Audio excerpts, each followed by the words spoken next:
El día de hoy hablaremos acerca de Nélida Piñón.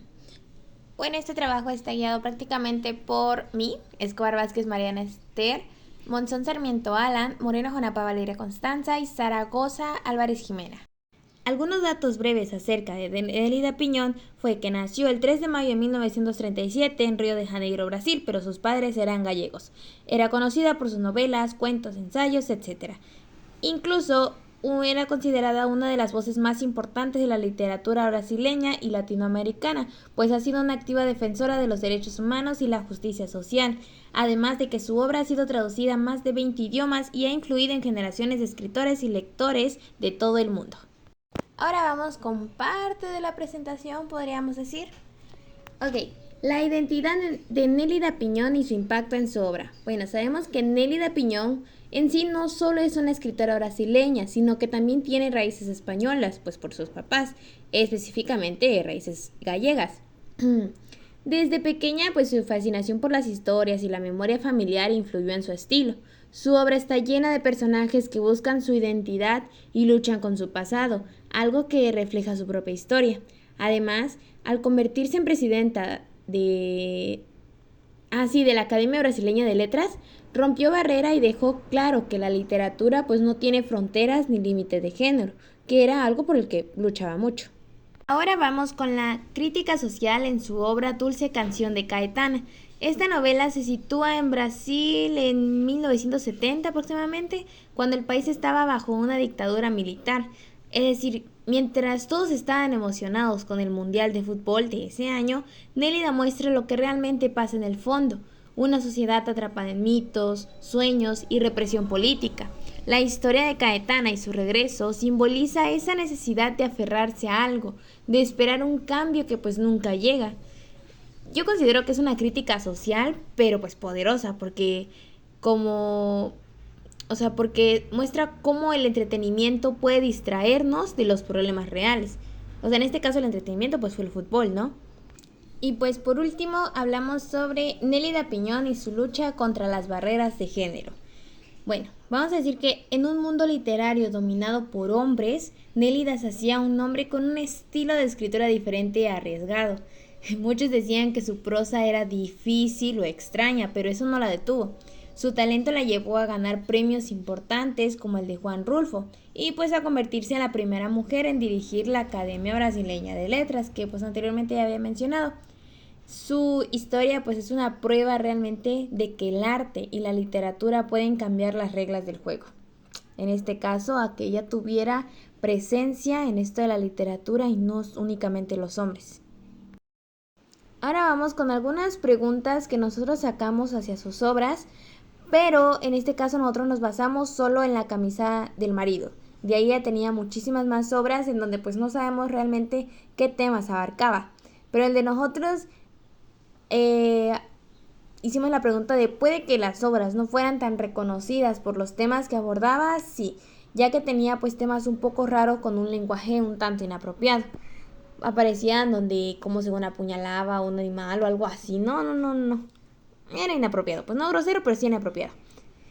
La segunda pregunta, ¿los temas de Nélida en sus obras eran escandalizadoras en ese tiempo? También respondimos que sí, porque en una parte de un texto habla sobre una mujer aburrida de su marido, expresando el arrepentimiento de haberse casado con él. E imagínense, ¿no? Hace mucho tiempo se tenía de que la mujer no debía de hablar. Y acuérdense que les había mencionado que Nélida Piñón era una defensora de los derechos humanos y de la de igualdad de género. Entonces, pues para ella le parecía, ¡ay no! O sea, ella luchaba pues contra eso. Y la última pregunta pues es ¿de qué clase de mujer nos habla Nélida Piñón?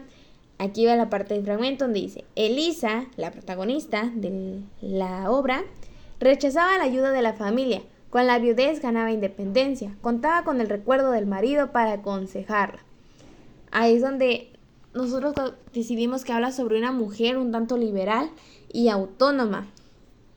Es decir, que era capaz de valerse por sí misma y pues ser independiente, cosa que era un tema controversial en ese momento. Ahora saliendo un poquito de sus obras, vamos a hablar sobre cómo era su relación de Nélida con la literatura, mediante dos frases que ella dijo. La primera era, Para mí, escribir no es solo un oficio, es una forma de existir, una manera de dialogar con el mundo y con mis propios recuerdos. O sea, quiere decir que para Piñón era una necesidad vital, abarcaba entre su identidad, lo que era, y la realidad que lo rodeaba, el cómo socializaba, pues. Su percepción de la literatura lo toma como una conversación constante con la memoria. Y la segunda era pues que el escritor no puede ser indiferente. Su deber es escuchar, comprender y sobre todo cuestionar el mundo que la rodea. La autora entiende la literatura como un acto de compromiso donde pues el escritor es un observador crítico que debe desafiar las estructuras establecidas.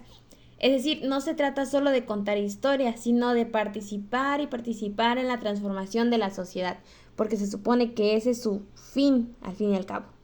Ahora sí, Jimena, ¿cómo influyó la condición de ser mujer en el escaso reconocimiento literario de Nélida Piñón? El artículo Nélida Piñón y la memoria del cuerpo, hay una parte en la que se menciona: la memoria de la mujer está en la Biblia, aunque ella no haya sido interlocutora de Dios, y que esta memoria también se encuentra en los libros que la mujer no escribió. Este fragmento sugiere que la historia de la literatura ha estado dominada por narradores masculinos que han usurpado la voz de las mujeres, relegándolas a un papel secundario o incluso ignorándolas. La idea de que las mujeres no fueron interlocutoras de Dios refuerza el concepto de que sus experiencias y perspectivas han sido sistemáticamente silenciadas. Esto ayuda a explicar por qué Nélida Piñón, a pesar de su calidad literaria, no ha recibido el mismo nivel de difusión o discusión que otros escritores. ¿De qué manera la obra de Nélida Piñón desafía la tradición literaria y cómo esto pudo afectar su reconocimiento? Piñón se inscribe en un movimiento literario donde las escritoras buscan recuperar la voz de las mujeres en la historia, lo que desafía las narrativas tradicionales dominadas por hombres. Este enfoque disruptivo pudo haber hecho que su obra fuera menos promovida en los círculos literarios más conservadores, dificultando su acceso a un reconocimiento más amplio. Y por último, ¿cómo influyó el hecho de que Nélida Piñón reescribiera la historia desde una perspectiva femenina en su falta de reconocimiento? La edición literaria al presentar una perspectiva alternativa a la narrativa masculina predominante. Al hacerlo, se aparta de la estructura establecida y propone una literatura que integra la experiencia femenina como un elemento esencial en la construcción de la memoria colectiva. Esta ruptura con la tradición pudo haber contribuido a que su obra no fuera promovida o reconocida al mismo nivel que la de sus contemporáneos masculinos. Así es, pero ya para finalizar con este video, vamos a hablar sobre la relación entre Nélida Piñón y Carlos Fuentes. Conste que no era ninguna relación amorosa, era únicamente una relación de amistad y de apreciación el uno hacia el otro. No voy a decir lo que Carlos Fuentes solía decir porque a la primera yo tampoco le entendí, sino que desde mis palabras puedo decir que Fuentes reconocía en Piñón una maestría en el uso del lenguaje, la comparaba con la música y la armonía. Esto reflejaba el impacto de su obra en la literatura del continente, vista por Fuentes como una pieza esencial. Pero ahora sí, ¿de qué manera se reflejan en la obra de Nélida Piñón las influencias literarias que compartía con él? Ellos se solían decir, leíamos a los mismos autores, nos fascinaban las mismas preguntas: ¿quiénes somos? ¿Qué nos define? ¿Cómo se reinventa América Latina a través de sus historias? Así que es por eso que Piñón y Fuentes podemos decir que compartían inquietudes sobre la identidad y el destino de América Latina, lo que se reflejó en sus respectivas obras. La literatura para ambos pues considero que era un medio para explorar la historia y las transformaciones del continente, desde sus mitos hasta sus realidades más complejas. Y pues eso fue todo por hoy, muchas gracias por haber visto el video, que la verdad me dio vergüenza, pero pues ya ni modo. Toca soportar y espero que no nos dejen otro trabajo como este. Bye.